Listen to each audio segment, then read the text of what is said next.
Salam, hörmətli tamaşaçılar. Azərbaycan televiziyasının canlı efirində Hədəf Analitik İnformasiya proqramına baxırsınız. Bilirik ki, Latviya prezidenti Azərbaycana səfərə gəlib. Cənab Edgars Rinkeviçin artıq prezident İlham Əliyevlə görüşləri baş tutub. Bir sıra sənədlərin mübadiləsi həyata keçirilib. Proqramımız boyu Latviya-Azərbaycan münasibətlərini müzakirə edəcəyik. Artıq bu münasibətlərin xarakterinə strateji mahiyyətli deyilir. Bu nə deməkdir? Avropa İttifaqının və NATO'nun üzvü olan Latviya ilə Azərbaycanın əlaqələri ölkəmizə nə vəd edir və ümumiyyətlə perspektivdə bizi bu ölkə ilə münasibətlərimiz nöqteyi nəzərindən nələr gözləyir? Proqramımız boyu bu haqda müzakirələrimiz olacaq.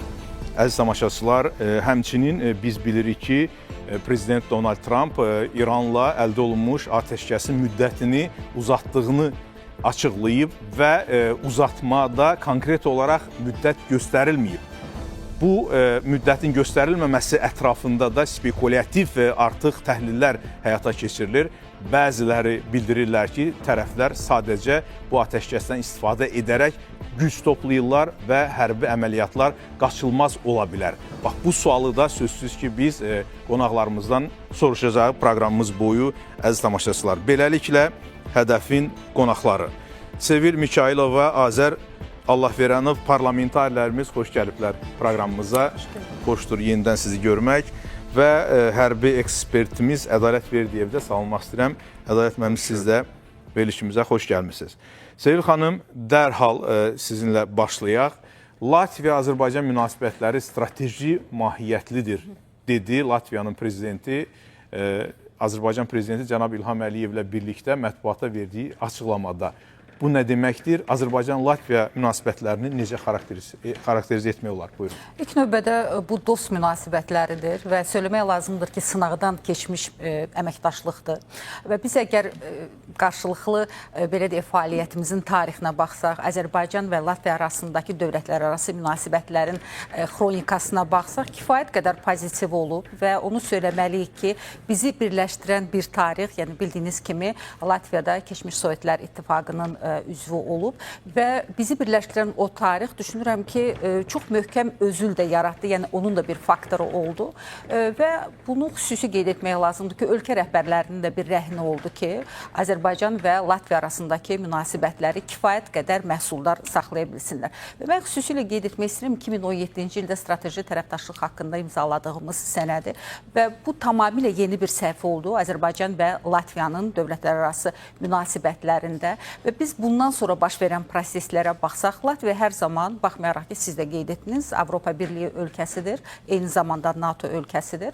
Amma Latviya hər zaman Azərbaycanın siyasi maraqlarına düz gələn bir mövqedə dayanıbdır. Xüsusən Azərbaycanın torpaqları işğal altında olanda çox açıq bir mövqe sərgiləyib. Eyni zamanda beynəlxalq təşkilatlar çərçivəsində də Latviyanın açıq, şəffaf bir mövqeyi olub, sırf Azərbaycanla bağlı və Azərbaycana qarşı iftiralar və təzyiqlər o kampaniyası dönəmində də Latviya hər halda belə bir dövlət olaraq ləyaqətini qoruyub saxlaya bilibdir ki, biz bunu çox müsbət bir məqam kimi dəyərləndiririk. Və ümumilikdə biz əgər baxsaq Azərbaycan və Latviya arasındakı münasibətlərin perspektivlərinə, biz parlament dimensiyası olaraq da xüsusi olaraq qeyd etməliyəm. Azər müəllim də həmin qrupun üzvüdür və biz bunu böyük məsuliyyətlə deyirik ki, çox gözəl münasibətlər formalaşıbdır Azərbaycan parlamenti ilə Latviya parlamenti arasında və bizim bu yaxınlarda səfərimiz də baş tutdu Latviyaya və çox böyük gözləntilər var. Ümumilikdə münasibətlərin potensialını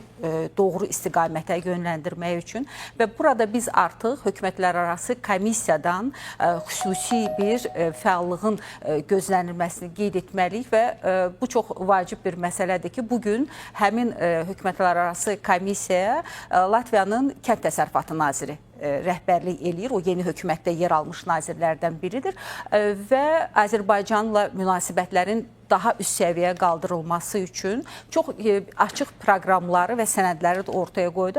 Burada bir məsələni qeyd etmək istəyirəm. Bugün bizim işğaldan azad olunmuş ərazilərdə xüsusilə faunaya, floraya vurulan zərər məsələsi və bunun əslində restavrasiyası, bəli, biz dövlətimiz tərəfindən aparılan geniş miqyaslı bərpa quruculuq işlərini qeyd edirik. Amma Ermənistan tərəfindən çox təəssüfçü qeyd edirik ki, Azərbaycanın bu gözəl təbiəti olan güşəsinin eyni zamanda ekologiyasına da çox böyük zərbələr vurulmuşdu və Latviyanın ümumilikdə meşə örtüyünün bərpa olunması ilə bağlı çox müsbət bir təcrübəsi var. Çünki bildiyiniz kimi Latviya ərazisinin təxminən 60%-ni meşə örtüyü təşkil edir və bu sahədə Azərbaycana xüsusi bir təklif paketi ilə bu dəfə qonaqlar gəliblər və bunu Azərbaycanda həyata keçirmək istəyirlər. Eyni zamanda kənd təsərrüfatı ilə bağlı, yəni Latviyanın xüsusi belə deyək, sərvəti yoxdur, təbii sərvətləri yoxdur. Amma onlar kənd təsərrüfatı sahəsində kifayət qədər böyük bir təcrübəyə yiyələniblər bu illər ərzində və belə deyək, təbiətə yaxın və dost bir xalq kimi tanınırlar. Və düşünürük ki, məhz bunun Azərbaycanda yeni texnologiyaların gətirilməsi, Azərbaycanda xüsusilə işğaldan azad olunmuş ərazilərinin bərpasında, kənd təsərrüfatının inkişaf etdirilməsində bu texnologiyalara sahiblənmək də müsbət bir istiqamətdir.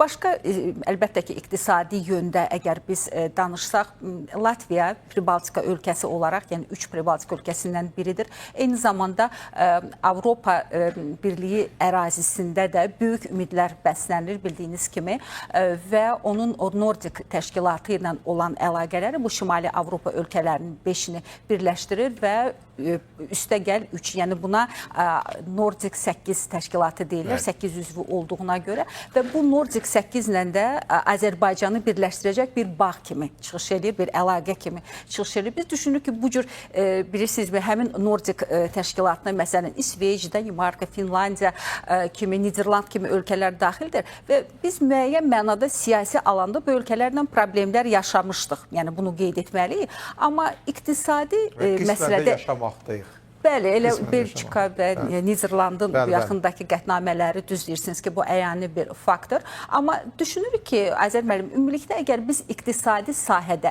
bu ölkələri əməkdaşlığa cəlb edə bilsək və ümumilikdə Azərbaycanın potensialı böyükdür, Azərbaycana dost olan ölkələr, xüsusilə Şərqi Avropa hissəsində kifayət qədərdir və bugün Avropa Birliyi ölkələrinin enerjiyə olan ehtiyacları gündən-günə artır və ümumilikdə Azərbaycanın da bugün əslində innovativ enerji istehsalına və elektrik enerjisi istehsalına sahəsindəki nailiyyətləri bu ölkələr üçün də bir mənbə kimi çıxış edir. Və ona görə də biz müəyyən mənada bəli, bu iqtisadi münasibətlərimizi də elə Latviya ilə dostluğumuz çərçivəsində təbii ki, canlandıra bilərik. Bəli, təşəkkür edirəm Sevil xanım.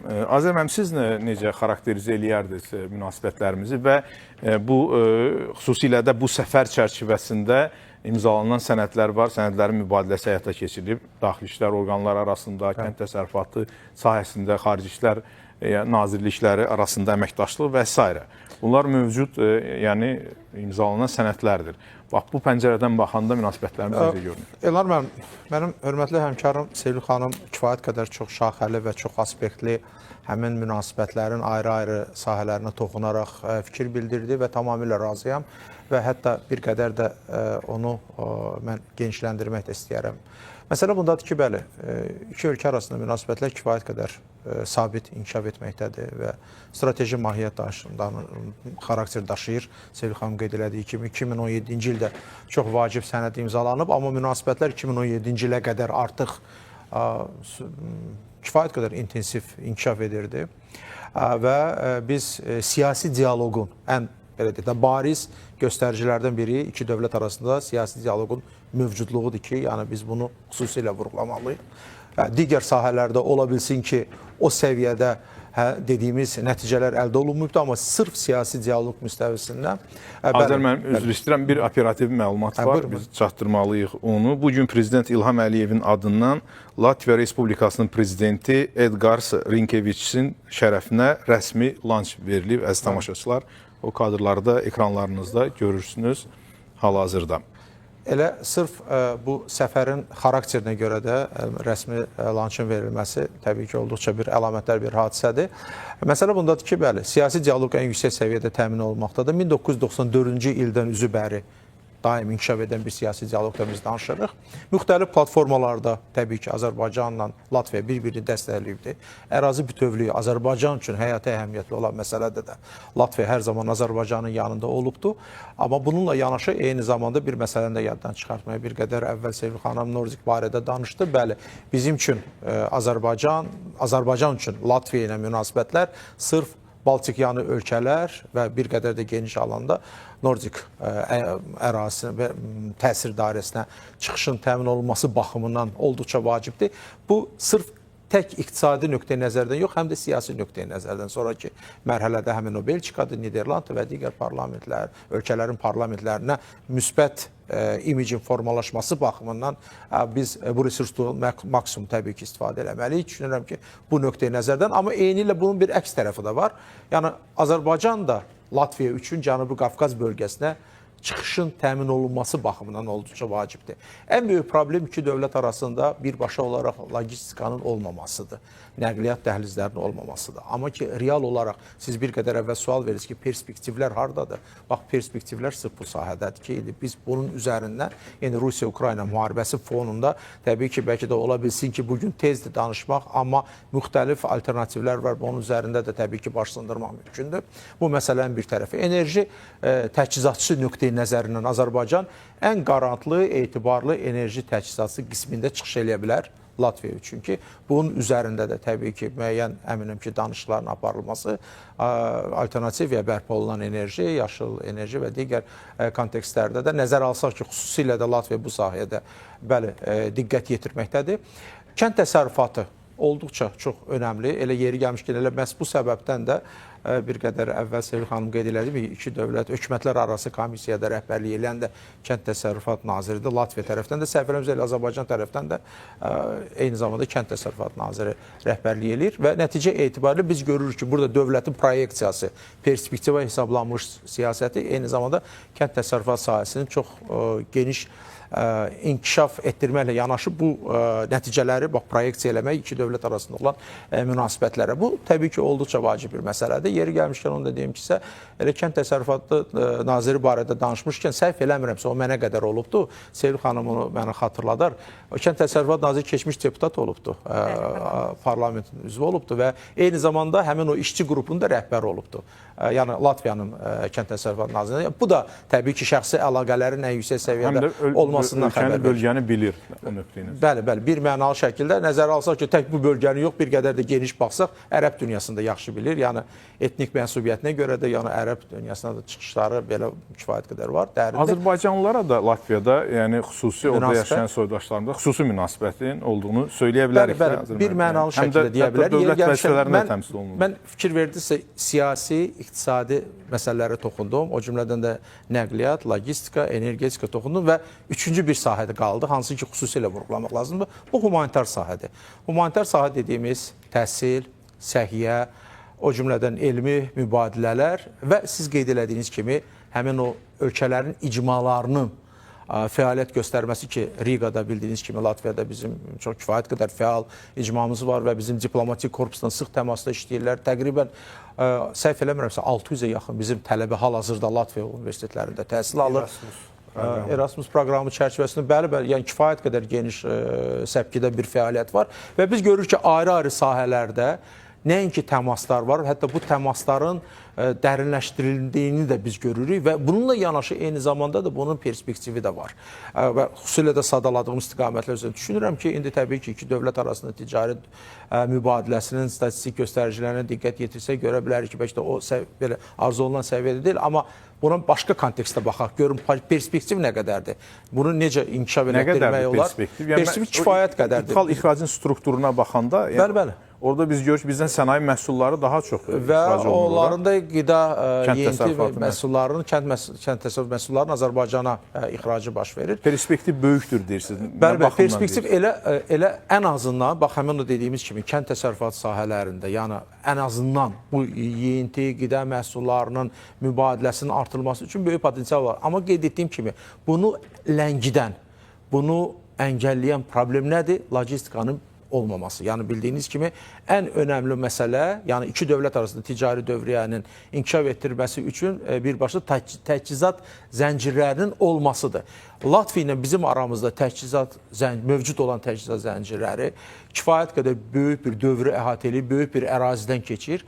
Amma onun da, yəni dediyim kimi, obyektiv və subyektiv səbəbləri var və daha çox obyektiv səbəbləri bu məsələdə özünü göstərməkdədir. Böyük potensial məhz bundan qaynaqlanır. Əgər biz təchizat zəncirlərini gücləndirməklə həmin o alternativləri, o təchizat məsələlərində təqdim eləmək olursa, yəni müvafiq sahələrin ixtiyarına, o cümlədən də kənd təsərrüfatının ixtiyarına mən düşünürüm ki, bax, potensial burada özünü açıq qabar şəkildə bürüzə verməkdədir. Yeri gəlmişkən biz kənd təsərrüfatı sahəsi barədə danışdıq, eyni zamanda texnologiyalar barədə də danışmalıyıq. Düşünürəm ki, süni intellekt, rəqəmsal iqtisadiyyat, o cümlədən rəqəmsal kənd təsərrüfatı sahəsi, bax, bu kimi məsələlər, hansı ki, Latviyada bugün prioritet məsələlərdən biridir, o, eyni zamanda da Azərbaycan üçün də çox aktualdır. Yeri gəlmişkən və son fikri söyləyirəm və sonra Ədalət müəllimə siz söz verəsiniz. Və burada ən önəmli məsələ odur ki, Latviya Avropa İttifaqının və NATO-nun üzvü olmaqla yanaşı, bax, bu platformalarla Azərbaycan arasında olan siyasi dialoq, eyni zamanda proyeksiya olunur Latviya ilə Azərbaycan olan münasibətləri və əksinə Latviyanın həmin platformalarda, misal üçün NATO-da, deyək, Pribaltik ölkələri arasında Latviya daha güclü təsir imkanlarına malikdir və o cümlədən də Avropa İttifaqında da, yəni bildiyiniz kimi 2026-27-ci illərdə sədrlik keçirir Latviya, yəni gələcək perspektivdə bu baxımdan biz artıq nə görürük? Görürük ki, kifayət qədər geniş imkanlar açılır, həm də Azərbaycanın beynəlxalq münasibətlər sistemində imicinin və reputasiyasının gücləndirilməsini və daha da artırılması baxımından və bu səfərdə bilavasitə həm də ona xidmət edə biləcək səfərlər kimi dəyərləndirilə bilər.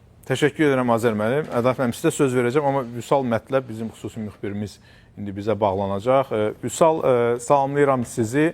Ən son məlumatları sizdən eşitmək istəyirik. Buyurun, Vüsal müəllim, söz sizdədir.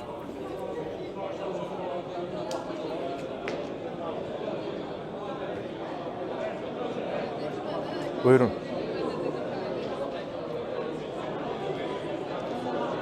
Xoş gördük Elnar müəllim. Bəli, Latviya-Azərbaycan əlaqələri növbəti dəfə Bakıda, növbəti dəfə Latviya prezidentinin ölkəmizə rəsmi səfəri çərçivəsində diqqət mərkəzindədir. Nəyə görə növbəti dəfə deyirik? Çünki hökumətlər arasında sıx əlaqələr mövcuddur. Eyni zamanda liderlərin səfərləri, həm sıx qrafiklə görüşlərini, müxtəlif beynəlxalq tədbirlərdə və səfərlər çərçivəsində görüşləri Bakı və Riqanın əməkdaşlıqda maraqlı olduğunu, siyasi dialoqun yüksək səviyyədə olduğunu nümayiş etdirir.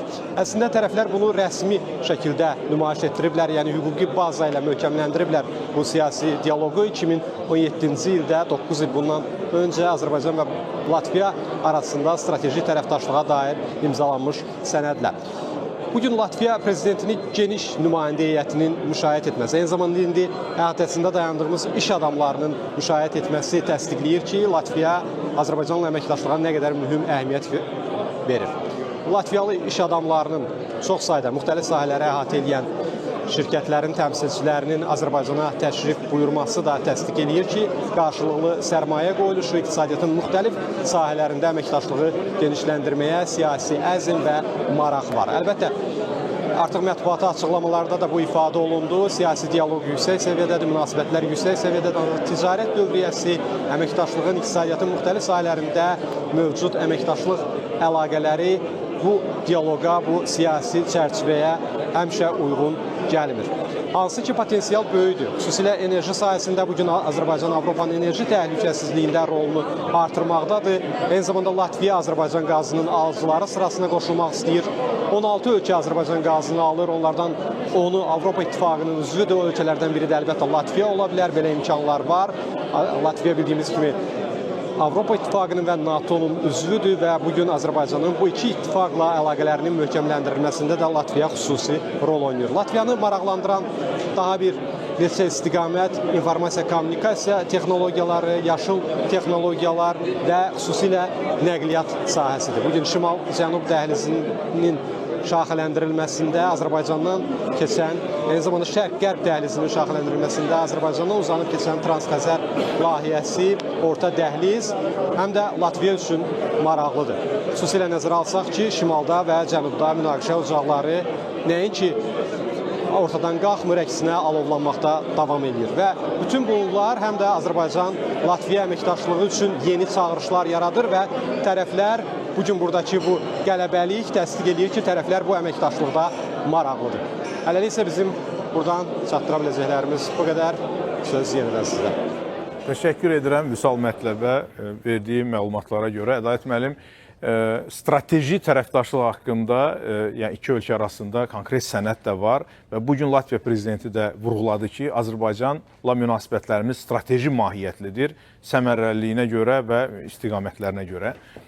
Bu hansı mənaya gəlir və bu sual vermək istəyirəm sizə və sözsüz ki, yəni Azərbaycanın NATO ilə, Avropa İttifaqı ilə əlaqələrin inkişafında hansı rolu oynaya bilər və yaxud da oynayır Latviya? Bu sualların, önəmli suallardan biri də ki, Azər müəllim bununla bağlı müəyyən fikirlər söylədi, amma Sevil xanımın da bir fikri var idi ki, Latviya Azərbaycanın çətin dönəmlərində də, ərazilərimiz işğal altında olanda da bizə münasibətdə özünün yəni pozitiv mövqeyini göstərmişdi. Bax, bu nöqteyi nəzərdən nə deyə bilərsiniz? Latviya ilə Azərbaycan xalqları tarixən yaxşı münasibətlərə malik olublar. Bir dəfə də olsun ölkələrin bir-birinə qarşı mənfi bir kəlməsini eşitməmişik. Həm xalqlar arası dostluq, həm rəhbərlər arasında şəxsi münasibətlər, həm dövlətlər arası münasibətlər, həm strateji tərəfdaşlığın aspektləri o qədər geniş şaxəlidir ki, bu barədə çox geniş danışmaq olar. Amma biz bilirik ki, hətta Sovet dönəmində belə bizim hərbi xidmətdə olan heyətimiz Latviya xalqının necə qonaqpərvər olduğundan, Azərbaycanlılara qarşı xüsusi münasibətindən bəhs edirlər. Mən bu prosesin içində olan birisi kimi deyirəm. İndi ki, qaldı Sovet dövründən sonraki dövrdə, yəni Azərbaycanın hər iki Latviyanın həm Azərbaycanın müstəqillik əldə etməsindən sonra bu münasibətlər artıq müstəqil dövlət olaraq davam etdirildi və sonda da strateji tərəfdaşlıq haqqında bir müqavilə imzalandı. Strateji tərəfdaşlıqdan danışırıqsa, əlbəttə burada həm mədəniyyət, həm kənd təsərrüfatı, həm enerji sahəsi, nəqliyyat, logistika, daşınmalar, siyasi dialoq, keçdik oradan təhlükəsizlik, hərbi texniki, müdafiə, təhlükəsizlik sahəsi. Bütün bu sahələrdə əməkdaşlıq var, amma bəzən siyasi və yaxud da iqtisadi məsələlərlə bağlı açıqlamalar belə deyək, mətbuata verilsə də müəyyən məsələlərdə açıqlamalar ola bilsin ki, tam həcmdə mətbuata sızdırılmaya bilir. Yəni, bu əməkdaşlığın elə aspektləri var ki, ya onların deyilməsi erkən ola bilir və yaxud da deyilməsi hələlik lazım deyil. Amma hər bir halda biz Latviya ilə Azərbaycan arasında Müdafiə Nazirləri səviyyəsində qarşılıqlı səfərlərin şahidi olmuşuq. Orada səslənən bəyanatları da görmüşük. Əgər strateji tərəfdaşlıq varsa, burada digər sahələri önə çəkib müdafiə təhlükəsizlik məsələsini kənara qoymaq olmaz. Xüsusilə də həm Baltika özü müharibə gedən bir əraziyə yaxın yerləşir. Rusiya nə demək olar ki, birbaşa sərhədləri var. Kaliningrad məsələsindən uzaq bir məsafə deyil. Azərbaycan da Latviyanın özünün də Rusiyanın sərhəddi var. Bəli, birbaşa sərhəddi var. İndi Azərbaycan da eyni zamanda indi iki odun arasındadır, amma hər iki ölkə baxın özünü bu böyük təhlükələrdən qoruya bilir. Bu çox vacib bir məsələdir. Sonraki məsələ dəhliz məsələsinə daha əvvəl qismən toxundular. Bu Azərbaycan vətən müharibəsindən sonra bu orta dəhliz məsələsi, həm Zəngəzur dəhlizin açılmasından sonra Azərbaycanın Avropa İttifaqı üçün, həm də Latviya üçün əhəmiyyəti kifayət qədər artıb. Çünki dəhlizlər artıq yoxdur. İran üzərindən gedən dəhliz yoxdur, bugün işləmir. Rusiya üzərindən gedən dəhlizlər işləmir. Cənub nəqliyyat dəhlizini, şimal nəqliyyat dəhlizini. Bəli, hər ikisi Azərbaycandan keçir. Bu çox vacib məsələdir. Daha bir vacib məsələ, bu hərbi sahədə biz Latviya ilə NATO çərçivəsində əməkdaşlığımız olub, sülhnaminə tərəfdaşlıq proqramında, o proqramda mən də iştirak etmişəm. Latviyalı da hərbiçilər və digər ölkələr də təbii ki, həmin tədbirdə eyni vəzifələri birgə, ortaq şəkildə yerinə yetirmişik. Bu da əməkdaşlığın bir növüdür və təbii ki, NATO ilə eyni ölkələrin birimiz üzv kimi, digərimiz belə deyək, tərəfdaş ölkə kimi. Orada iştirakımız bizi NATO ilə münasibətlərimizdə kifayət qədər, belə deyək, yeni texnologiyaların, yeni mübarizə metodlarının mənimsəməmizə və onların da müsbət tərəfini vətən müharibəsində tətbiq etməyimizlə nəticələndi. Bundan başqa daha vacib məsələ Latviya həm mülki sahədə, həm də hərbi sahədə rəqəmsal idarə etmə, müasir, intellektual rəqəmsal idarə etmə metodlarını tətbiq edir. Bax, bu sahədə hesab edirəm ki, bizim də əməkdaşlığımızın daha da genişləndirilməsi üçün bu görüş müsbit bir şərait yaradıb. Yəqin ki, yaxın günlərdə biz bu əməkdaşlığın geniş aspektləri barədə ola bilsin ki, güc strukturlarından və yaxud da digər hüquq mühafizə orqanlarından açıqlamalar eşidəcəyik. Çünki Latviya hazırda Avropa İttifaqı ölkələri içində rəqəmsal idarə etmənin liderlərindən biri hesab olunur. Baxmayaraq ki, miqyası çox da böyük deyil. Mən, məsələn, NATO təlimlərində Latviya tərəfindən tətbiq olunan çox ciddi bir təlimlərin, tapşırıqların yerinə yetirilməsi, rəqəmsal qatarın dayandırılması prosesini belə izləmişəm. Yəni, baxmayaraq ki, ölkə kiçik də, amma bu sahəyə böyük diqqət var. Yüksək texnologiyalara malik. Məsələn, təlimlərdə tapşırıq verirlər iştirakçılara. Bu ölkə A ölkəsindən B ölkəsinə gedən sürət qatarını dayandırın. Bunun dayandırılması barədə sadəcə iki ölkə rəhbəri bilir, üçüncü adam bilmir, bir də təlim rəhbəri. NATO çərçivəsində də, istər Avropa İttifaqı çərçivəsində də biz Latviyanın çox fəal olduğunu həmişə görürük. Bəli, bəli. Xüsusilə də Rusiya-Ukrayna məsələsində ola bilsin bu ərazi ilə bağlıdır, ola bilsin qarşılaşdığı təhdidlər baxımından özünü kiçik ölkə nə ilə qorumalıdır?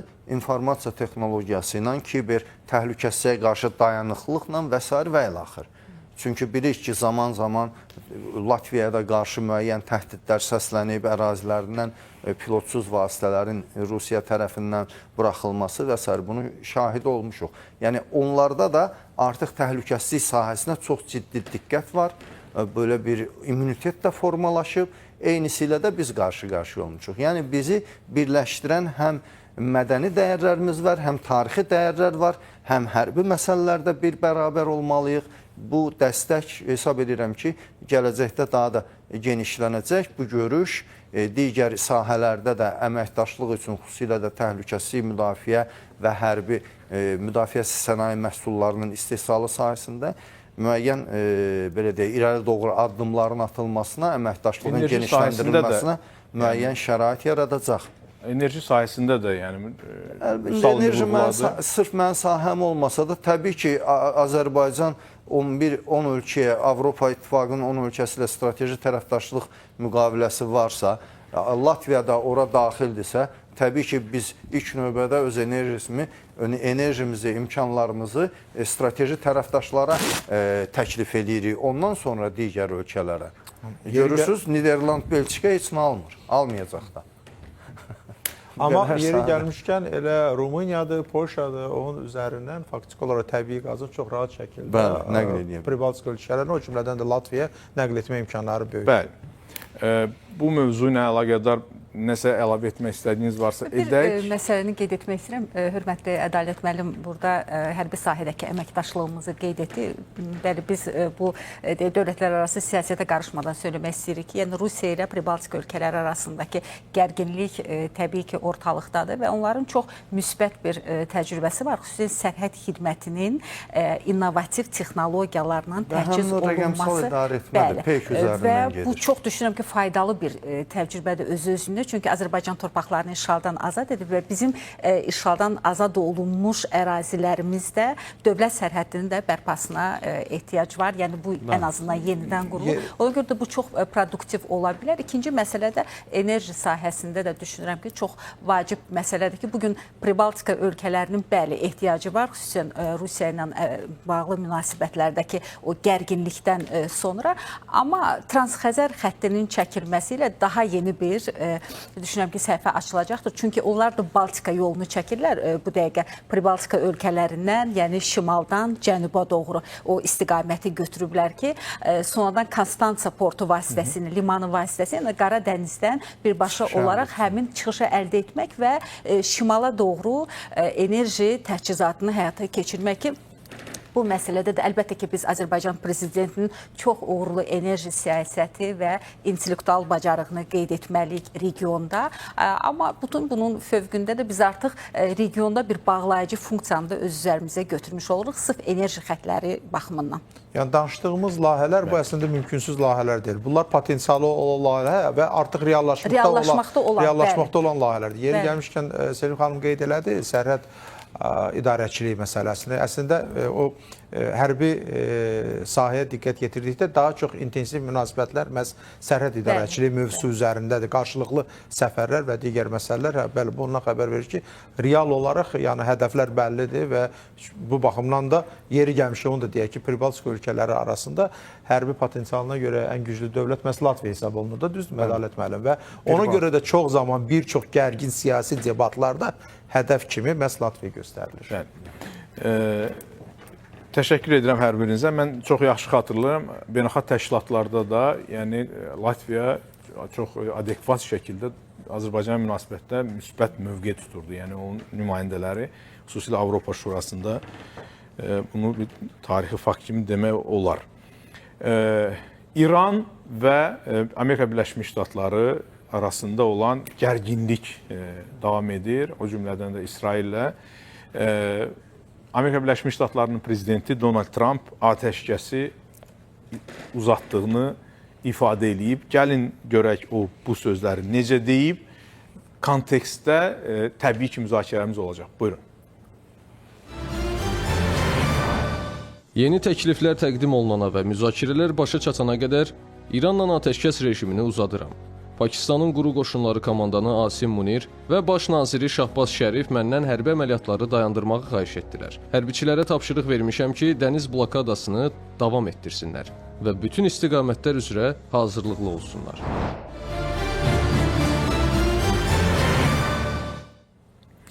Azər müəllim, sizdən soruşacağam, amma Mehdi Məhəmmədi, İran parlamenti sədrinin müşavirinin də açıqlaması var. Çünki biz bilirik ki, bu proseslərdə İran parlamentinin sədri cənab Qalibaf çox fəal şəkildə rol oynayır, danışıqlara yəni İran tərəfindən həm də rəhbərlik edir. Nə deyib Mehdi Məhəmmədi, sonra sizinlə davam edəcək. Buyurun. ABŞ-nin atəşkəs müddətini uzatmaq qərarı vaxt qazanmaq və mümkün yeni hücuma hazırlaşmaq məqsədi daşıyır. Vaşinqton sonradan İrana qəfil hücum etməyə cəhd göstərə bilər. Davam edən ABŞ dəniz blokadası hərbi təcavüz aktı kimi qiymətləndirilməlidir.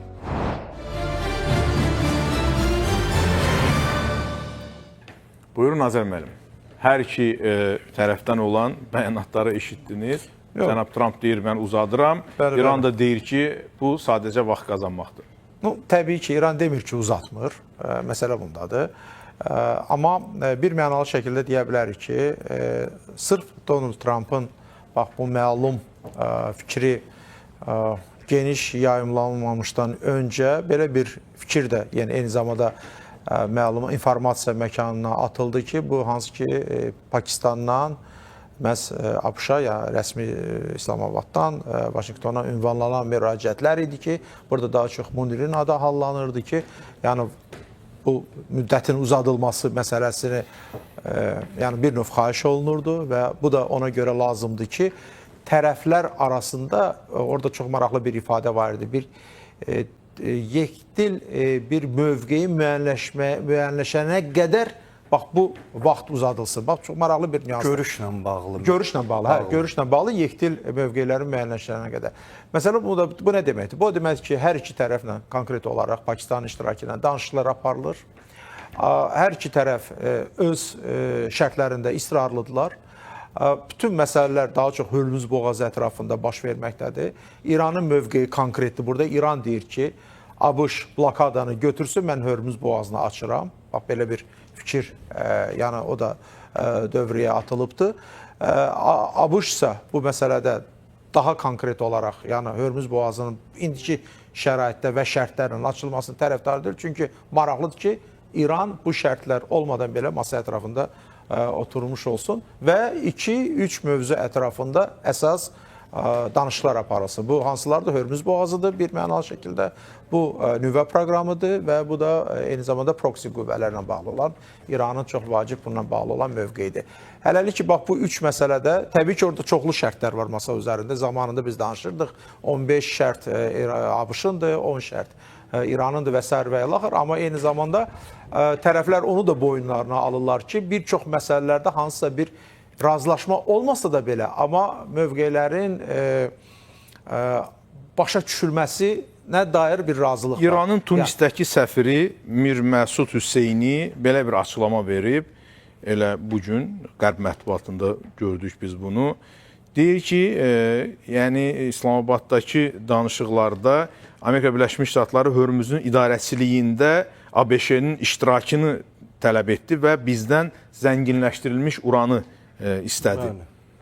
Hətta danışıqlarda çox böyük irəliləyiş var idi və bütün yəni vurulamaq istədiyi odur ki, prosesləri bu pozdu. Yəni bu tələb pozdu. İndi bax bu tələblərin gündəmdə olduğunu da nəzərə alsaq, İslamabad 2-nin perspektivini Azər müəllim necə görür? İslamabad 2-nin perspektivini görürəm bir mənalı şəkildə və əminliklə deyə bilərəm ki, bu danışıqlar olacaqdır.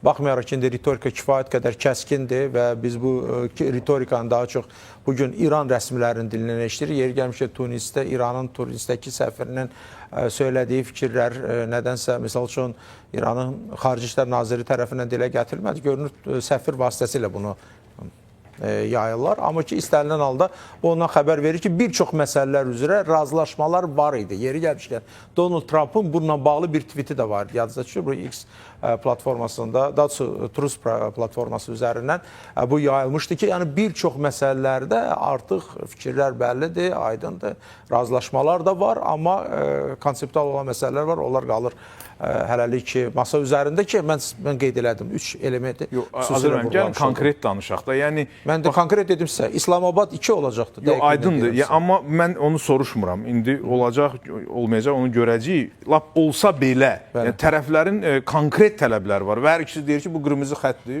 biz geri dura bilmərik. Bəli. Belə olan bu halda hələlik ki, danışıqlara qədər açıqlanan mövqelərdir. Ümumiyyətlə, bu tip məsələlərdə, baxın, münaqişələrin həll olunması, deeskalasiya və digər məsələlərdə bu yanaşma ondan ibarətdir ki, istənilən halda danışıqlar olmalıdır. Çünki dialoq vasitəsilə mövqelərin yumşaldığını da biz dəfələrlə görmüşük. Tək ABŞ-İrandan söhbət getmir. Ümumiyyətlə, digər münaqişələrin həlində də biz bunu deyə bilərik. Amma bunun üçün dialoq mütləq olmalıdır. Danışıqlar mütləq olmalıdır. Qırmızı xətlər nəzərə alınır. Bəzi hallarda tərəflərin güzəştə getmək ehtimalları da o da mütləq nəzərdən keçirilir və belə olduğu təqdirdə siz dediyinizdən də daha fərqli və daha da üst səviyyədə razılığın müəyyən mənada əldə olunması ehtimalı onda çox yüksək olur.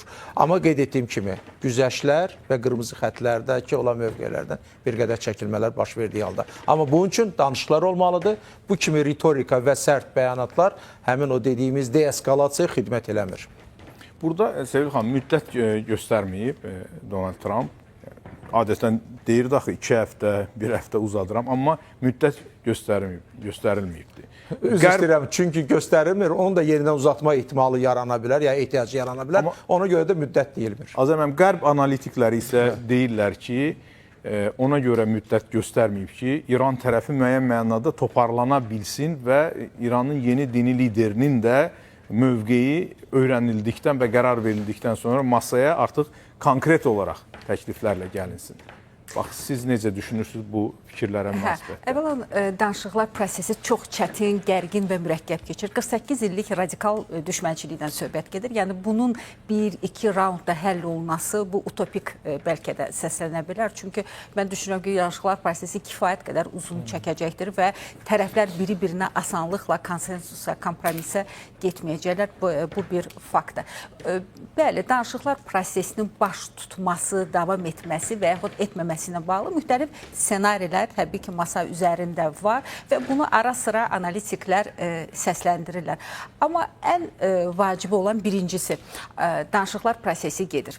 İkincisi, Trump'ın bu dəfə deadline qoymaması atəşkəsə, bu o deməkdir ki, yəni biz masanı açıq qoymuşuq və danışıqlar prosesini davam etdirəcəyik. Yəni bu açıq bir artıq mesaj kimi. Mövqedir. Amma bununla yanaşı mətbuata sızdırılan məlumatlarda 3-5 gündən yəni söhbət getdiyi vurgulanır. Bu ümumilikdə bu proseslər ətrafında kifayət qədər propaganda var. Yəni biz real iş əslində görülən və atılan addımlardan daha çox onun ətrafında çoxlu söz-söhbətlərin olduğunu görürük. Bu sadəcə olaraq diqqət cəlb eləməkdir ki, tərəflər təzyiqdən çıxsınlar. Niyə görə mən bunu deyirəm? Bilirsinizmi, Şərqin öz mental xarakteristikası var. Yəni İrana söyləmək olmaz ki, bundan əvvəl məsələn Trump tərəfindən xatırınızdəsə Azər müəllim o söylürdü ki, 1 sutka qalıb, 2 sutka salıb, nə bilim, hətta bir şəkil paylaşmışdı. Bəli, True Social'da qırmızı bir düymə var idi, basacağım və s. Və sonra gördülər ki, sivilizasiyanı məhv eləyir. Bəli. Və sonra gördülər ki, bilirsinizmi, İranla münasibətdə bəlkə İran zəifdir, yəni bunu istisna etmirik. Bəlkə İran danışıqlar prosesində hansısa güzəştlərə getməyə hazırdır, amma ona düyməciyi, butonu göstərməklə məcbur etmək, bu artıq dövlətin nüfuzuna xələl gətirən bir məsələdir. O nəyin düyməsi idi, göstərilən simvolik düymə? Sadəcə olaraq, yəni bunu bəziləri nüvə silahının düyməsi kimi... Donald Trump tərəfindən şəkil çəkilmişdi, qırmızı düyməci idi, buton. Psixoloji təzyiq eləmək. Orada sonra dedilər ki, yəni bu düzəldilmişdi. Əlbəttə ki, olmuyor belə bir düymə. Trump sivilizasiya barədə səhv bir bəyanat səsləndirib o sivilizasiya. Amma qırmızı buton məncə onun öz səhifəsində yoxdur elə bir şey. Var idi və bu səhifədə var idi, sadəcə düzəldildiyini, yəni belə deyək. Yəni bilirsiniz, sonradan bunun ətrafında çoxlu spekulyasiya var idi o şəkil. Çoxlu spekulyasiyalar var idi və bunun əslində, yəni artıq anladılar ki, İranla bu cür danışmaq mümkün deyil. Yəni İranı bunu söyləmək lazımdır ki, yəni bunu tərəflər etiraf etməsələr də onlar bu konfliktə son qoymaq istəyirlər. Belə bir əzm var. Əvvələn İran sanksiyalardan çıxmalıdır. Amerikaya isə bölgədə tamamilə fərqli bir qlobal görüntü lazımdır. Yeni şəkilləndirməsini həyata keçirirlər və bu şəkilləndirmədə artıq İranın rolu ayrıdır. Niyə görə? Çünki Birləşmiş Ştatların ənənəvi özünə rəqib hesab etdiyi Çin və Rusiya onların məhz İrana göstərdikləri bu rəqib münasibətdən sonra daha da gücləniblər. Yəni biz əgər hələ son müharibə və onun nəticələrinə də baxsaq, əslində Rusiyanın və Çinin nə qədər qlobal güc baxımından gücləndiyini görürük. Bəli, Çin özünün təmkinini aparır, Rusiya bu müharibədə kənarda qaldığını göstərir, amma iştirakçılığı ilə bağlı da təksiblər vermir. Koordinatların ötürülməsi bu artıq məxfi məlumatlar idi ki, bu ilə bağlı ara-sıra sızır xəbərlər, amma Rusiya bundan geriyə çəkinməyə söyləmədi ki... Havada müdafiə sistemləri də o da bəli, havadan yönlü verə bilmir, əvvəllər verib. 12 günlük müharibədə bəli, İran daha zəif görünürdü 2025-ci il iyun ayında, amma bu dəfə daha hazırlığı, daha dəqiq, daha hədəfli görünür. Və bu da təbii ki, Amerikan, belə də Pentagonun diqqətindən qaçmayan bir məsələdir. O ki, qaldı masa üzərində hansı məsələlərə daha çox diqqət və fokuslanma gedəcəkdir.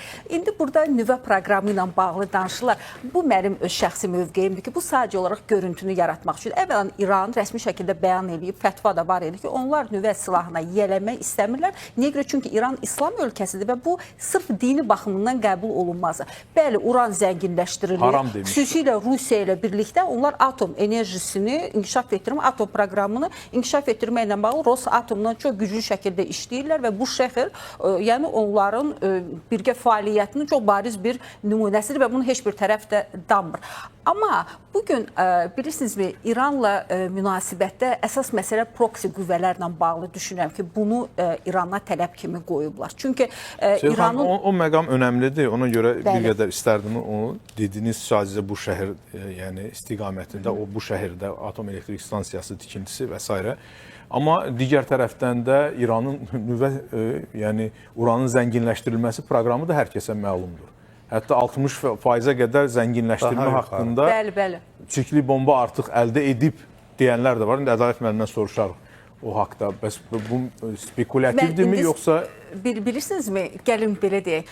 Əvvəl nüvə silahı 9 ölkədə olmalıdır deyəsən Ədalət müəllim. Bugün onlar nüvə silahına malikdirlər. Nüvə silahına malik olmaq dövlətə sadəcə olaraq status verir. Amma o silahdan Yaponiyaya qarşı istifadə olunubdur və bu silah istifadə ona görə moratorium var. Yəni dövlətlər buna imza atıblar və bu ən kəskin halda bu düyməcik basıla bilər. Və Rusiya ilə Amerika arasında bu yəni ən çox nüvə silahına malik olan ölkə Rusiyadır.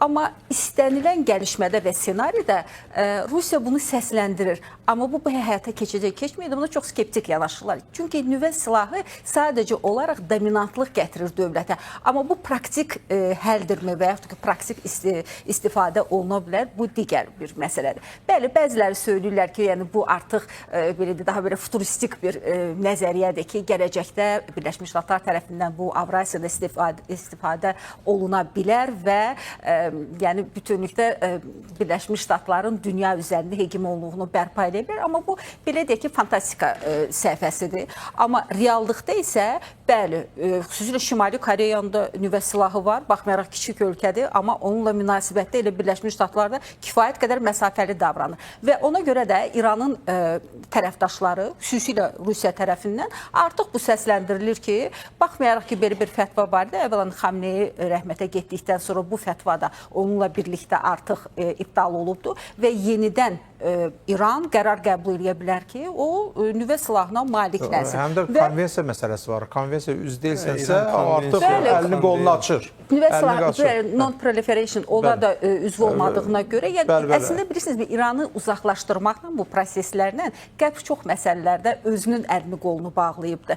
Və bugün artıq İran qəbul etsə, onun əlində argumentasiyası da var ki, ona ara-sıra bu cür təcavüz olunur. Bu sualım budur. Hücumlar olur. İran deyir ki, bu bizim 30 illik yəni milli məsələmizdir, milli strateji məsələmizdir. Biz bu istiqamətdə dayanmayacaq. Siz bizə 5 il deyirsiniz, 20 il biz yəni sırf nüvə silahı ilə bağlı tələbi qoyursunuz. Bəli, nüvə silahı, yox, nüvənin uranın zənginləşdirilməsi. Birləşmiş Ştatlar da deyir ki, sualım var. Birləşmiş Ştatlar da deyir ki, ola bilməz. İranın heç vaxt nüvə silahı olmayacaq. İndi yəni hər şey ortalıqdadır. Hər iki tərəf bu cür yəni mövqe tutublar. Baxın, məsələ çıxmaza giribmi, sual odur. Uranın zənginləşdirilməsi bir məsələdir. Nüvə silahına malik olmaq bu tamamilə başqadır. Əvvələn onun üçün 80%-dən çox, amma İran 80%-dən çox zənginləşdirilməlidir uran ki, o nüvə silahı istehsal etmək üçün. Amma çirkli bomba üçün 60-dan çox bəs eləyir də. Bəli, yəni o istehsal etmək istədiyi o nüvə başlığı yox, o nüvə silahı üçün 80% göstərilmişdir. Son protokollarda belədir. Amma MAGATE apardığı elə bundan əvvəlki, yəni İran açmışdı 2015-ci il Viyana danışıqlarında, bilirsiniz ki, o əraziləri açmışdı ki, gəlsin işləsinlər, deməli Beynəlxalq Atom Agentliyi, amma onların heç bir deməli protokolunda İranda uranın icazə verilən həddən yuxarı səviyyədə zənginləşdirilməsi. 2015-də yox idi də, indi 2026-da. Yox, elə son bu müharibə dövründə də MAGATE-dən hamısına buraxmırlar, Sevil xanım, hamısına buraxmırlar. Aparırlar elmi tədqiqat mərkəzinə, amma sentrifuqalar olan yerə buraxmırlar və bu barədə Rusiya özü üsyan edir ki, buraxın gedək, baxaq, görək nə var. O Natanzaya girməmişlər axı. Natanza da girmədilər, Fordoya da, İsfahana da. Ən çox zərbə niyə İsfahana indirilirdi? Çünki əsas o 400 kiloqram, 450 də deyilir. Orada İsfahanda saxlanılır. Onu da çox vurdular ki, ona əlləri çatmasın müharibə. Amma Grossi oradan çıxanda verdiyi, yəni son belə deyək, açıqlama və nəticə bu idi. Ona görə, amma belə potensial var mı? Var. Açıqlaması var. Potensial var. Sevil xanım, mən rejissordan xahiş edirəm, hazırlasınlar onu da verəcək efirə, nə deyib. Buyurun, davam edin. Amma belə bir istəyi var İranın, belə bir təhlükə var. Yəni ki, bu alt plan kimi nəzərdən keçirilir və söylədiyimiz kimi onun tərəfdaşları tərəfindən də ona hətta bu sahədə kömək etmək üçün bir rəhm də var. İndi onu gizli şəkildə onlar o səviyyəni aşıblar, aşmayıblar. Bu, yəni İran hər halda bunu danır, bunu qəbul etmir və rəsmi şəkildə belə bir nəticə yoxdur. Grossi dediniz, dərhal bizim əməkdaşlar açıqlamanı hazırladılar. Nə deyib, gəlin baxaq. Əgər razılaşma əldə olunarsa, AEBA mütləq prosesdə iştirak etməli və yoxlama aparmalıdır. Əks halda bu real razılaşma deyil, sadəcə onun illüziyası olacaq. Müfəttişlər əldə edilən razılaşmalara əməl olunmasını yoxlamaq üçün yerində olmalıdırlar. Vaşinqton və Tehran arasında İranın nüvə proqramı ilə bağlı yoxlama mexanizmləri olmadan əldə edilən istənilən razılaşma sadəcə kağız parçası olaraq qalacaq. Sənədi belə deyək də əsaslandırmaq üçün elə Grossi ondan əvvəl də gəlmişdi. Ondan sonra bu çox vacib, bilirsinizmi, bir belə də yoxlanışdır əslində. İndi biz onu şübhə altına ala bilərik, nə bilim, onun düz olmadığını və yaxud da ki, hansısa bir ərazilərə buraxılmadığını. Yəni bunu hər halda tərəflər özləri rəsmi şəkildə bildirməlidirlər. Yəni bu hipoteza ilə axı beynəlxalq münasibətlər həll olunmur. Bu özü də çox vacib bir məsələ. Amma 60% həddi aşdığını İran boynuna alır da. Yəni ki, uranın zənginləşdirilməsində 60% belə olsa belə Azər müəllim, onlar nüvə silahı istehsal etmədiklərini bəyan edirlər. Yəni bu da var. Bəyan eləyib bax ki, biz nüvə proqramından imtina etməyəcəyik. Ədalət müəllim, sizdən Dili ilə deyib, biz demirik. İran rəhbərləri özləri deyiblər ki, nüvə proqramı İran xalqının hüququdur, biz bu hüquqdan imtina etməyəcəyik. Bəzən sözlə oynayıblar. Hə, mülki deyirlər. Mülki məqsədlidir, yəni hərbi məqsədli, sülh məqsədli. Hə, bu sözlə oynayıblar. Amma oynamadıqları vaxt olub ki, bu İran xalqının hüququdur, bundan imtina etməyəcəyik. Keçən ilin yay müharibəsindən əvvəl bunu İranda deməyən yox idi. Mənim bir bəyanat yadıma düşür ki, niyə başqa dövlət nüvə sizə olar, bizə olmaz. Bizə olmaz, bəli. Türkiyədə mövqeyi var idi bununla bağlı. Niyə hər kəsə olar? Hətta Hakan Fidanın Türkiyənin Xaricilər Nazirinin də açıqlaması olmuşdu bu məsələlərlə bağlı. Ədalət müəllim, sözü sizə verirəm. Siz necə görürsünüz? Yəni, indi siyasi nöqteyi nəzərdən danışdılar. Tərəflər yeni müharibəyə hazırlıqmı görürlər? Çünki bir sıra xarici ekspertlər də bu barədə danışırlar. Yalnız imitasiya mahiyyətlidir. Zaten hər iki tərəfin irəli sürdükləri tələb və təkliflər qəbul olunan deyil. Bir-birləri tərəfindən növbəti raund döyüşlər başlayacaq açıqlaması verilir. İran tərəfindən açıqlama orada Mehdi Məhəmmədin açıqlamasına gəldikdə ABŞ burada zaman qazanır, qəfildən hücum edəcək. Burada bir yenilik yoxdur ki, müharibələr zaten qəfil başlayır, yavaş-yavaş başlamır ki.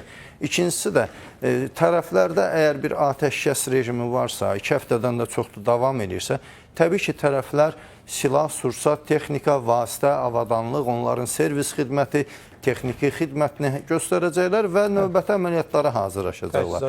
Amma hazırda bir dənə vacib element var. İran Hörmüz boğazını bloklayıb, ABŞ isə ümumilikdə İranın bütün limanlarını və boğazını bloklayıb. Bax, məsələ bundadır. Ona görə ABŞ rahatdır. Nə barədə rahatdır? Bu blokada nə qədər uzun sürəcəksə, İrana daşınmalar, həm neft, həm digər məhsullar, həm İrana, həm İrandan. Bu blokadada qalması İranda bəlli bir gərginliyi yaradacaq. Bu zaman məsələsi. O barədə danışacaq. Mən sualıma xahiş edirəm. Yəni, bir hərbi ekspert olaraq müharibənin yenidən başlaması riski nə qədər? Böyük ehtimalı var. Əgər İran tərəfi 4 dəfə dünən danışıqlarla bağlı fikir dəyişdilər. Sonunda müçtəba belə icazə verdi ki, gedin danışın, İran tərəfi getmədi. Bu ondan xəbər verir ki, İranda seçilmiş hakimiyyətlə Sepah arasında bir çat yaranıb. Sepah bu danışığa imkan vermədi. Hətta müçtəba adından səslənən bəyanatdan sonra. Əgər danışıq yoxdursa, deməli bu atəşkəsə ABŞ prezidenti bunu ömrü boyu uzadası deyil ki, 1 gün, 2 gün, 3 gün, indi 5 gündə ola bilir, nəysə, vaxt qoymayaq, təxminən deyirəm, maksimum 1 həftəyə İran bu danışıqlar masasına əyləşməsə, İrana təkrar zərbələr bərpa olunacaq. Bu bir mənalıdır. Qaldı danışıqlarda niyə görə İran getmədi? Orada belə bir şərt var idi ki, İranda olan zənginləşdirilmiş uranın Amerikaya daşınması, başqa ölkəyə deyil, Amerikaya, ABŞ-ın ən sərt. İkincisi də İran ətrafındakı o blokada.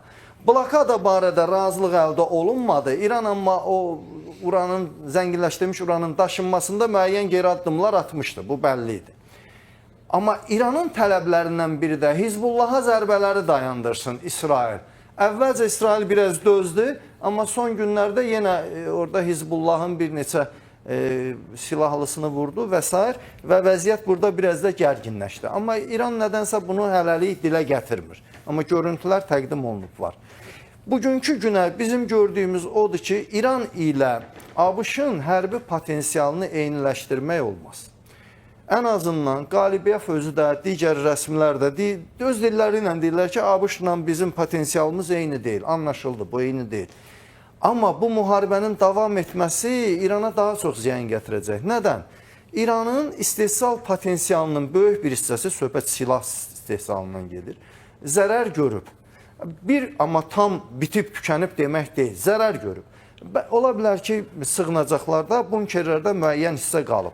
Amma bu ABŞ-ın imkanları ilə eyni deyil axı. ABŞ-ın həm tərəfdaşları çoxdur, həm maliyyə imkanları çoxdur, həm də ABŞ cəmsi bir dənə aviadaşıyıcı bu günə qədər zərbə qruplaşmasın İrana qarşı istifadə edib. Onların sayı, döyüşə hazır olanların sayı 11 dənədir. Baxın, 10 bu qədər qüvvə öz ehtiyatı ilə, onların ehtiyatları hamısı gəmidə olmur. Gəminin üzərində nəqliyyat vasitələri var, onları daşımaqdan ötürü. Quruda eşalonlaşdırma ayrıdır. Dəniz qüvvələrində... Bu daşınma indi həyata keçirilir hazırda. Bəli, intensiv bir şəkildə keçirilir. Yaponiya, üzr istəyirəm, Çin və İran təhdidlərinə qarşı Tayvan ətrafında bir təlimləri var Amerikanın. Böyük ehtimalla o təlimləri yavaş və şərləyib İran ətrafına gətirəcəklər.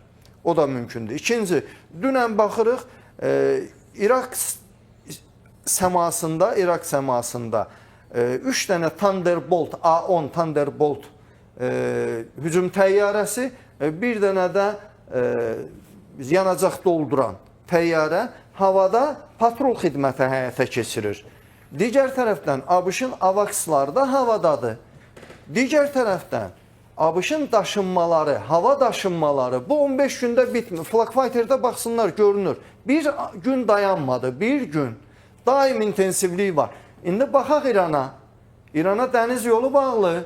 Quru yolu ilə heç kim öz ərazisindən icazə verib silah daşınmasına və ABŞ-la müharibə eləyəcək vəziyyətdə deyil. Hava yolu da bağlı, yəni patrol xidmətində ABŞ təyyarələrdir. Belə olan halda İranın ABŞ ilə savaşı uzun müddət davam etmək şansı yoxdur bir mənalı. Bunu İran da yaxşı anlayır. Danışıqlar olmalıdır. İran danışıqlar masasına oturmasa, sülhün və yaxud da atəşkəsin alternativi nədir? Müharibə. Bu qədər qoşun oraya yığıb, ABŞ elə rahatçılıqla İrandan indiki vəziyyətdə əl çəkməz, bu bir. İkincisi də, İranın dini lideri Müçtəbanın verdiyi göstərişin İran rəsmiləri tərəfindən yerinə yetirilməməsi, mənim yaşım olandan izləyirəm, ilk dəfə rast gəlirəm. Amma Trump da dəfələrlə deyib ki, İranda hakimiyyət dəyişib. Baxın, üst-üstə düşürmü proses? Burada hakimiyyət dəyişməsə, Müçtəba o əmri yerinə yetirməyən adamı ya vəzifəsindən azad edir, ya həbsə atar, ya nəysə. Bəli. Heç biri yoxdur ortada. Sepah bu prosesləri pozmaq niyyətindədir. Bax, Sepah dediniz, onun təmsilçisi var, Məcid Musəvi. Onun bir açıqlaması var. Mən rejissordan xahiş edərdim, onu efirə versin. Məcid Musəvinin dedikləri var. Tam üst-üstə düşür bu məsələlərlə bağlı. Sonra yenə davam edərik. Buyurun. Əgər bundan sonra düşmən həddini aşarsa, bu dəfə hara desəniz, hədəfimiz ora olacaq. İranın cənubundakı qonşu ölkələrin sakinləri bilməlidirlər ki, əgər onların ərazisi və resursları düşmənlər tərəfindən İran xalqına hücum etmək üçün istifadə olunarsa, yaxın şərq regionunda neft hasilatı ilə vidalaşmalı olacaqlar. Belə bir təhdid mi var, Ədalət müəllim? Yəni, bu tamamilə blefdir, nəyə görə? Yox, cənub qonşuları dediyi ərəb ölkələrini nəzərdə tutur. Ərəb ölkələrin onsuz da İran vururdu. Bugünə qədər İnanın atdığı... Sualı icazə verin. Yəni, siz deyirsiniz, Birləşmiş Ştatlar daşımaları həyata keçirir və belə bir təhlükəni görürlərmi ki, quru əməliyyatları bir formada oradan başlaya bilər? Ən azından Çin, Rusiya görür, PX-dən hamı görür kim nə iş gördüyün. Flak Fighter-də girirsən, nə qədər hardan təyyarə qalxır, hara enir, hamısı görünür. Reisin nömrəsinə qədər görünür, saatına qədər görünür, intensivlik görünür. Niyə görə deyirəm blefdir? Birinci, ABŞ ərazisinə İranın zərbə imkanı yoxdur. Yəni, ora çatacaq raketi yoxdur. Ən uzaq mənzillisi Xorremşəhər 4 idi. Onun hipersəs imkanları olduğunda deyirdilər. 2 ədədini atdılar Hind okeanına. Onun biri hədəfə çatmadı, ikincisi də vuruldu. Yəni, ən müasiri, ən bahalısı, ən uzaq mənzillisi 4000 kilometr uça bilən o idi. İranın bu günləri qonşu ölkələrin, yəni Körfəz ölkələrini nəzərdə tuturam, ərazisinə atdığı raketlərin sayı İsrail ərazisinə atılan raketlərin sayından təxminən 6 dəfiyə qədər çoxdur. Tək Birləşmiş Ərəb Əmirliklərinə 2814 zərbə indirilib. Dron və ballistik raket. Bunların yarısı vurulub, bir hissəsi yayınıb, bir hissəsi Ərəb Əmirliyi ərazisində hədəfə qədər gedib çatıb. Hədəfə çatan raketlərin 90%-i mülki hədəflərə tuş gəlir. Bu qrafik olaraq həm də görüntülərlə sübut olunur. İran ilk günlərində müharibənin resurslarını lazım olmayan hədəflərə çox xərclədi. Düşündü ki, ilk 2-3 günün içində o körfəz ölkələri məcbur eləyəcəklər müttəfiqləri olan ABŞ müharibəni dayandır, ərazimizdə böyük itkilər var, mülki obyektlər, hərbi obyektlər vurulur, sənə də ziyan var, dayandırın, danışığa gedin. ABŞ bu müharibəni də istəmir onlara ziyan dəysin, çünki kifayət qədər ziyan dəyib, amma ən çox ziyan dəyən İran özüdür.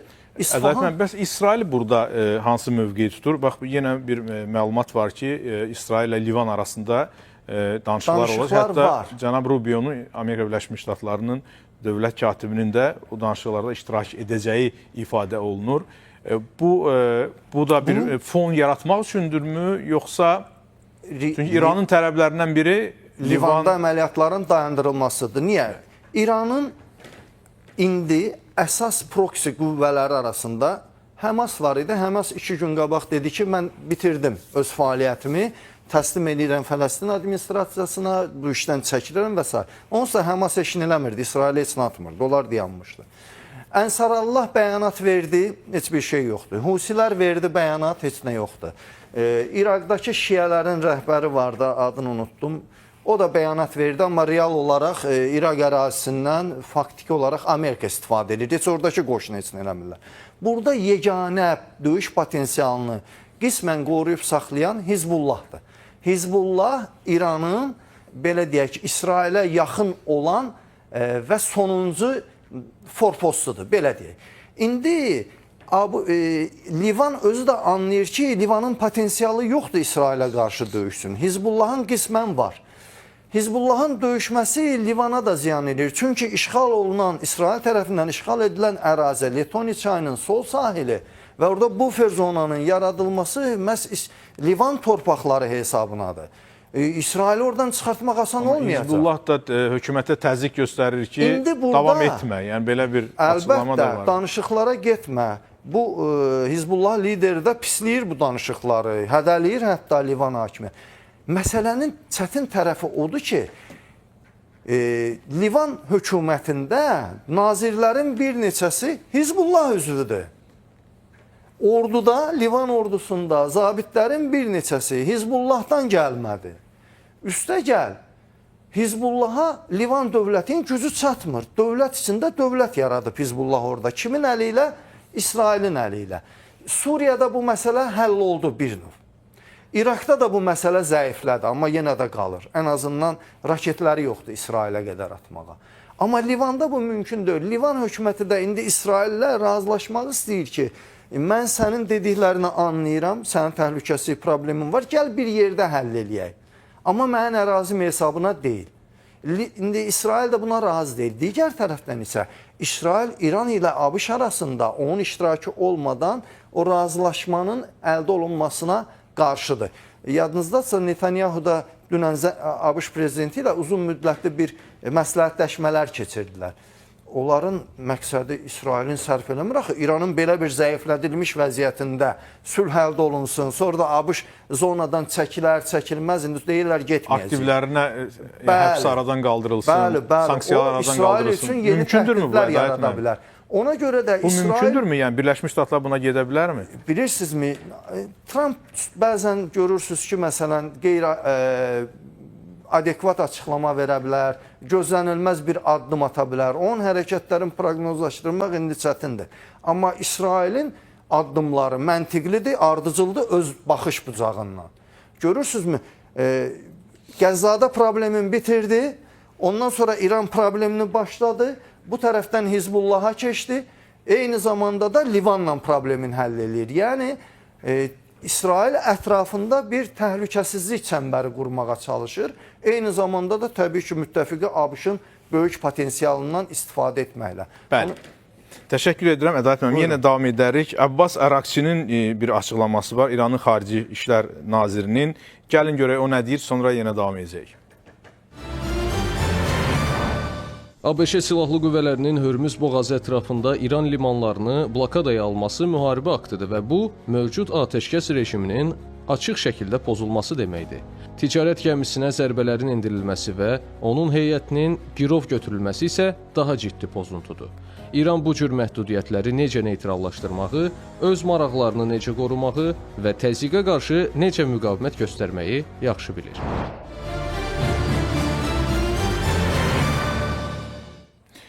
Amerika Birləşmiş Ştatlarının prezidenti cənab Donald Trump'ın da bir açıqlaması var. Bu Hörmüz boğazı məsələsi ilə bağlı.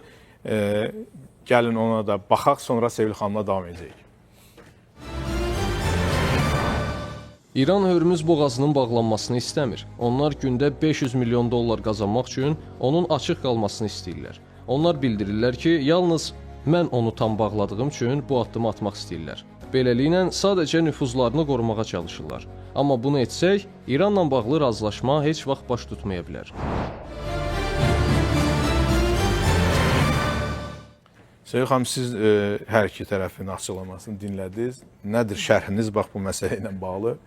Ümumilikdə Hörmüz boğazı ətrafında baş verən proseslər bu müharibə dönəmində yaranmış bir gəlişmə oldu. Niyə görə? Çünki əvvəlcədənlər xatirinizdə Birləşmiş Ştatlar tərəfindən səsləndirilən bəyanatlarda açıq bir not səsləndirir ki, Hörmüz boğazının bağlanması yol verilməzdir. Çünki bu beynəlxalq enerji belə deyək, daşınmalarını iflic vəziyyətinə gətirib çıxara bilər və sırf bu baxımdan Hörmüz ətrafında belə deyək ki, siyasi spekulyasiya aparıldı ilk əvvəllərdə və hətta məsələn bundan qədər də İranla əslində münasibətlər Qərbin çox gərgin olubdu, amma 79-cu ildən üzü bu tərəfə, yəni İran heç vaxt Hörmüz kartından praktik şəkildə istifadə etməmişdi. Və bu ilk dəfə idi ki, Hörmüz boğazının bağlanmasını bəyan etmişdi, amma istifadə etməmişdi. Bəyan edirdi ara-sıra, amma heç vaxt onu bağlamamışdı. Amma bu dəfə istifadə etdi. Amma indi isə danışıqlar prosesi nə üçünsə sırf Hörmüz boğazı ətrafında gedir. Yəni müharibə başlayanda hamıda bir sual var. Yox, İran deyir ki, blokadanı götürün, Hörmüzü demir. Bəli, blokada sonradan Birləşmiş Ştatlar tərəfindən yarandı. Mən sadəcə olaraq demək istəyirəm ki, yəni Hörmüz boğazı ətrafında cərəyan edən proseslər müharibədən sonra yaranmış gözlənilməz belə deyək ki, hadisə oldu. Çünki bağlayacaq, bağlanmayacaq deyən hələ bir sual da vardı və düşünürdülər ki, elə Trump'ın özünün də bəyanatları var ki, o bunu cürət etməz. Çünki bu, yəni əvvələn Hörmüz beynəlxalq su hövzəsidir. İranın ərazi suları deyil. Sadəcə olaraq İran yaxın yerləşir və burada blokada şəraiti yaratmaq kimi imkanlar var. Deyir ki, bu mənim mülkiyyətimdir artıq. Heç vaxt müharibədən Deyir, konvensiya var bundan ötürü və indi hal-hazırda artıq o konvensiyanı imzalamayıbdı İran. Dəniz hər halda bu vaxta qədər riayət edirdi də. Yəni indi çıxıbdı belə sərt bir ritorika ki, burada tariflər tətbiq olunacaq, İran kimi istəyirsə oradan buraxacaq, kimi istəyirsə buraxmayacaq. Yəni bu özü də əslində baxanda absurd bir belə deyək ki, gedişatdır. Amma hər halda İran bunu etdi. Yəni bunu demək lazımdır. Və artıq müharibə növbəti hədəfli bir belə deyək səhifəni açdı. Buna qədər əgər bilinmirdi elə nüvə proqramı ətrafında sadəcə olaraq var-gəl olunurdu, uranı bizə versin və s. bu cür danışıqlar gedirdisə, amma indi artıq Hörmüz boğazı açılmalıdır, danışıqlar. Yəni Hörmüz ətrafında belə gərginlik olmasaydı, bəlkə danışıqlar prosesi ayrı bir istiqamətdə gedəcək. Bir cümlə əlavə edeyim. Burada bir tələ var idi. İranın bütün donanması, bütün limanlarda, Bəndər Əbbasda, Ənzəldə, Bəndərlərgədə, Xəzər dənizində belə ABŞ tərəf və İsrail tərəfindən İranın dəniz vasitələri, döyüş gəmiləri vurulurdu. Bir dənə harda vurulmurdu? Hörmüz boğazında. Zəifləməsinlər, qoyub bağlasınlar. Yəni bu ABŞ-ın mənə görə əvvəlcədən düşündüyü bir plan idi, bir tələ idi. İran Hörmüzü bağlamasaydı, İranın limanların bağlanması, ümumiyyətlə İranın hər tərəfdən bloklanmasını da ABC eləyə bilməyəcəkdi. Adama deyənlər problemi nüvə iləndir. Orada da xatirinizdə Xarkadası məsələsini ortaya qoymuşlar və deyirdi ki, mən Xarkadasını işğallayacağım. Amma indi bu dəqiqə o Xarkadasını... Ona 50 zərbə indirdilər atəşkəsdən bir gün qabaq. Ondan sonra da İran dərhal razılaşdı. Qorxdu ki, enerji strukturlarını... Hər halda bu məsələni qoydular qırağa və Hörmüz ətrafında daha çox fokuslandılar. Azər müəllim, siz nə deyərdiniz? Yox, şübhəsiz ki, Hörmüz boğazı ətrafında gedən proseslər bəlkə də ola bilsin ki, bu indiki mərhələdə bütün danışıqların birbaşa olaraq taleyinə bu və ya digər formada təsir eləyə bilər. Ən azından əgər blokada götürülsə, bu artıq danışıqlara start verilməsi deməkdir. Blokada götürülməsə, bu artıq demək olar ki, yeni bir eskalasiyadır və bu eskalasiyada heç kəs zəmanət edə bilməz ki, bu bilavasitə fəal, aktiv fazaya daxil olmasın ki, bu da bilavasitə hərbi əməliyyatlarla bağlı ola bilər. Xüsusilə də bəzi quru adalar üzərində. Amma Adalar üzərində quru əməliyyatlar doğrusu. yəni blokadın aradan qaldırılması da necə götürüləcəkmi? Yəni görünürmü onun belə bir perspektiv? Yox, indiki mərhələdə yox. İndiki mərhələdə yox, amma danışıqlar zamanı müəyyən nəticələr əldə oluna bilər. Deyirsiniz. Təşəkkür edirəm hər birinizə. Hörmətli Azər Allahverənov və Sevil Mikailova, Azərbaycan parlamentinin deputatları, Ədalət Verdiyev, hərbi ekspertimiz. Çox sağ olun. Maraqlı müzakirələrə görə. Əziz tamaşaçılar, proqramımızı yekunlaşdırırıq. Əlbəttə ki, yenə də bütün prosesləri izləyirik və proqramlarımızda, müzakirələrimizdə, təhlillərimizdə bu məsələlər gündəmə gətiriləcək. İstər Azərbaycanın xarici siyasəti ilə bağlı məsələlər, eyni zamanda İranın və İsrailin, Birləşmiş Ştatların bu bölgədəki gərgin vəziyyətlə bağlı mövqeləri haqqında da növbəti proqramlarımızda da müzakirələrimiz olacaq deyərək proqramımızı yekunlaşdırırıq. Sağ olun, yarın görüşlərə.